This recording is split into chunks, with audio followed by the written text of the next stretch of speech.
長者醫療券深圳用得，名益港大定眷顧老人？阿爸，今日見到張婆婆去睇醫生嗰陣用醫療券喎，我都想用啊！我幫你上網揾服務提供者名單先。遲下可能會多一間啊！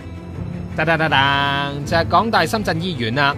政府累積預留咗10億嘅長者醫療券，第一次擴展資助長者喺境外求醫，最快下個星期2開始，住內地嘅港人長者去呢度睇醫生就可以用。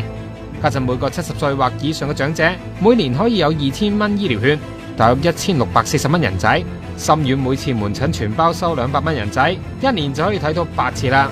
不過響裏邊做嘅醫生就同我哋講，吸引力其實唔多大啦。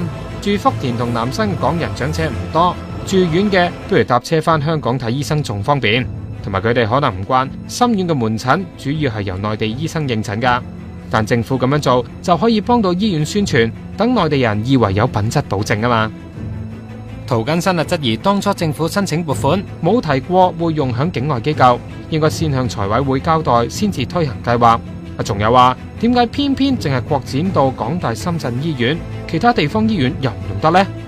淨係即係俾咗佢咧，就係好似淨係益佢，同埋係即係要填氹嘅意味多過真係為啲所有嘅長者。咁又係啊！佢哋12年開門到而家，港大電資咗大約4億，調派教員去診症，但係深圳市政府只係肯承認當中嘅3億，剩低個1億就分分鐘變成港大嘅壞賬啦。